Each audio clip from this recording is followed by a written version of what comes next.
Hello and welcome to Distributed Systems and Blockchain in the News. This is a weekly summary of interesting news that is relevant for my Distributed Systems lecture. My name is Thomas Bocek, and today I have two topics: the discussion around Rust in the Linux kernel and an analysis of Trump-backed crypto protocol World Liberty Financial. Let's start with the discussion of a Rust-based patch set that was not accepted in the Linux kernel. In the recent days, we saw an intense debate within the Linux kernel community when a Linux subsystem maintainer rejected Rust code submission. The situation escalated quickly and there was a heated discussion spreading across development forums and social media.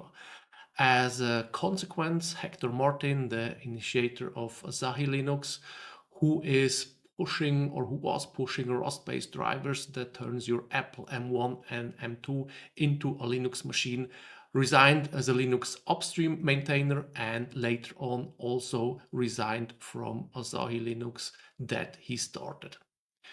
In response to this controversy, the lead of the Rust for Linux project has now introduced a Rust kernel policy. This new framework aims to clarify key aspects of Rust integration and prevent future conflicts. The policy remains flexible and open to adoption as needs evolve.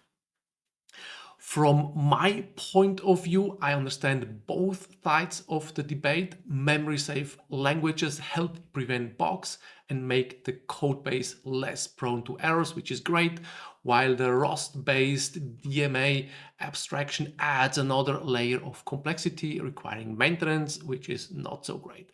And in lecture 1, I talked about how hardware gets faster with Moore's law and Nielsen's law, but I also mentioned this law here, Wirt's law, which states software is getting slower more rapidly than hardware becomes faster, and this is an example of adding complexity and layers of abstraction.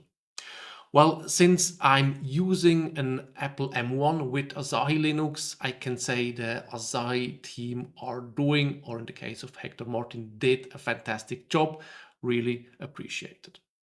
For the second topic, we are diving into the project World Liberty Financial, or WLF.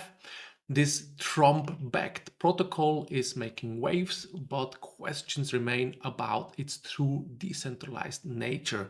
And here's what you need to know. World Liberty Financial launched in September 2024 as a DeFi platform enabling users to borrow land and invest in digital assets. Their stated mission is to, quote, make crypto and America great again. The platform is backed by President Trump and operates through a Delaware-based corporation called WLF Holdco. Latest figures reveal substantial investment across the crypto spectrum. The company made an investment of almost 267 million US dollars to Ethereum, though market fluctuations have reduced this value to 208 million US dollars. Their wrapped Bitcoin investment of 67 million US dollars now stands at 62 million US dollars, and they're also maintaining a strong stablecoin position, holding over 48 million US dollars in USDC and USDT combined.